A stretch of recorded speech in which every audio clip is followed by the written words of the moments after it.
Voilà, nous avons le plaisir d'accueillir 3 professeurs du lycée Matisse. Nous les remercions d'être présents parce que nous savons qu'ils reviennent de Verdun et sont rentrés dans la nuit, je crois. Ils étaient présents ce matin à cette commémoration du 11 novembre par leur action et notamment par une fresque composée par les lycéens ayant participé à ce déplacement pédagogique. Donc avec eux 3, nous allons approfondir le voyage tel qu'il s'est déroulé et comment s'est construite cette fresque. Nous accueillons donc Madame Margot Fay, Monsieur professeur d'art appliqué et design, Monsieur Anthony Tibergen, professeur d'histoire-géographie, et Monsieur Eneko Saint-André, professeur d'espagnol.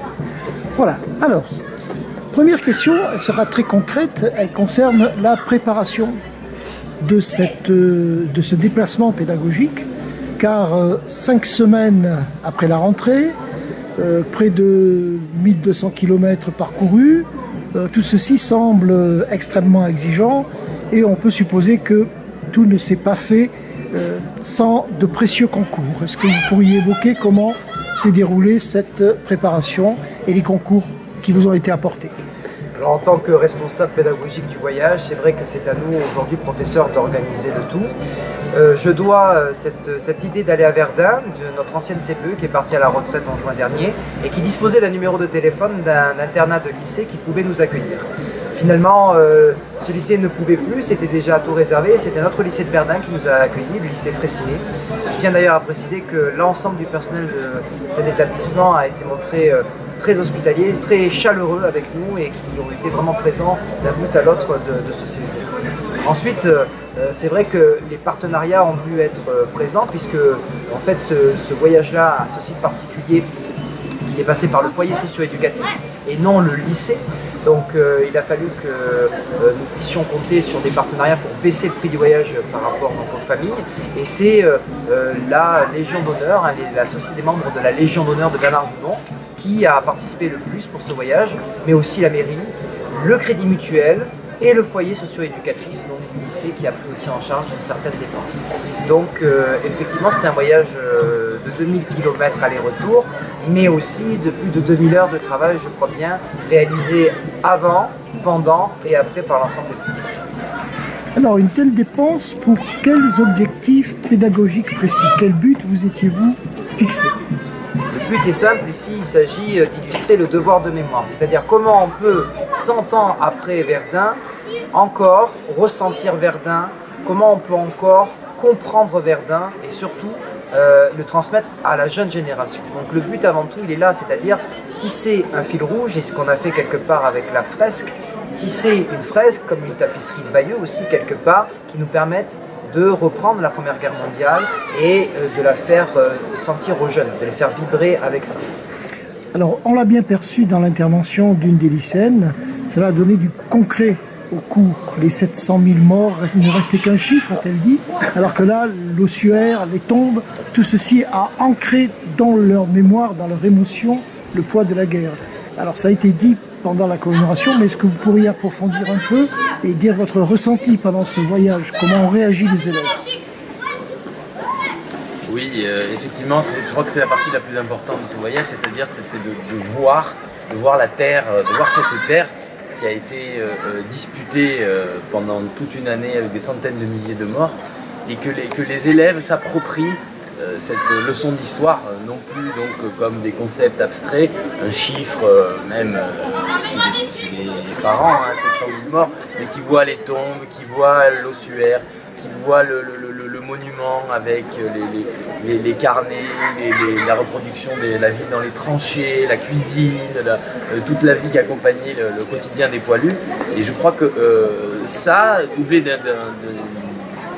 des péripéties du voyage, donc un voyage long, dans des conditions pas toujours faciles, mais avec toujours de la bonne humeur, voilà, ça a contribué à les souder et à vivre, à s'approprier, à participer de ce voyage. Voilà, donc je crois que ça restera toute leur vie dans leur mémoire, ils auront fait Verdun. Alors la présence des lycéens et des écoles primaires a apporté à cette commémoration une vitalité nouvelle ce matin, et notamment la présence de cette fresque que vous avez composée sur les lieux mêmes. Je me tourne donc vers Madame Margot Fay, qui a été le maître d'œuvre de cette fresque. Comment avez-vous travaillé? On perçoit quand on la voit une véritable émotion, mais je suppose qu'il n'y a pas que l'émotion, il y a aussi l'appréhension, la perception d'une dimension historique et rationnelle aussi.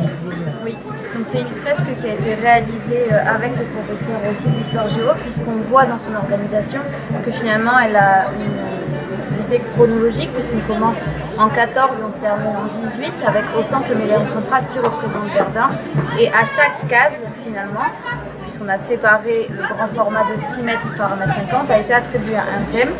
Et chaque élève a choisi son thème. Donc par petits groupes de 3, ils ont commencé à travailler, à rechercher, à faire des esquisses sur papier d'abord à petit format, qu'ils ont ensuite reproduit sur cette grande bâche. Le premier jour de travail, on a essayé d'écrire ces thèmes, de les préciser, de les affiner pour que les élèves soient au plus proches finalement de la réalité et qu'ils puissent nourrir leur production graphique de ce qu'ils avaient vécu dans la journée. Donc c'est quelque chose qui s'est construit entre les connaissances historiques et leur sensibilité graphique, c'est ce qu'on essaie de leur apprendre finalement tout au long de l'année, et qui a donné naissance à une fresque qui a, comme disait M. Timbergen, le rôle de fil rouge, et qui sera là aussi pour un devoir de mémoire, puisque c'est aussi le rôle de l'œuvre d'art. Merci beaucoup.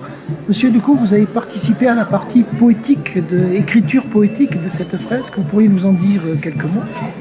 Oui, ensemble avec M. Timbergen, donc comme nous étions les deux chargés de l'écriture poétique, eh bien c'était, je crois, dans cette association entre peinture et poésie, qui est traditionnelle et qui est une grande tradition à Vence et dans ses environs, on voulait aussi que par l'écriture, les jeunes puissent plasmer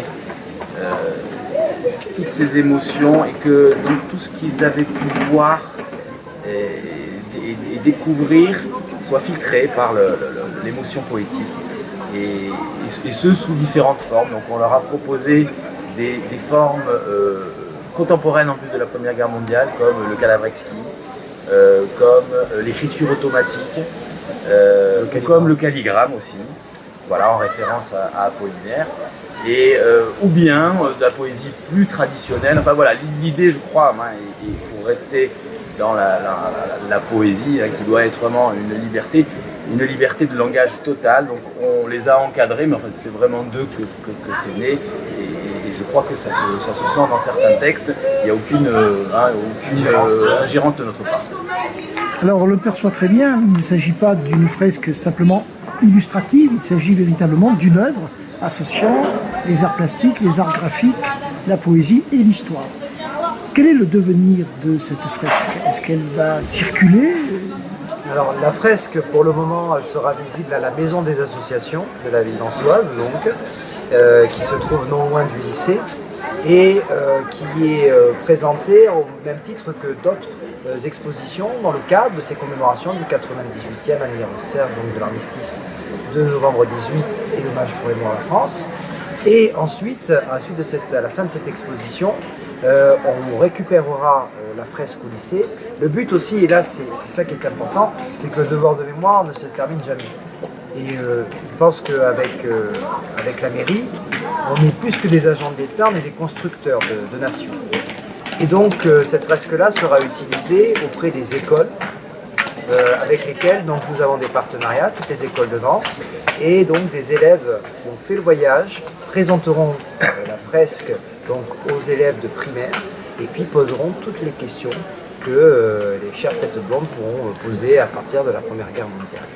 Maintenant, ils sont prêts, je pense.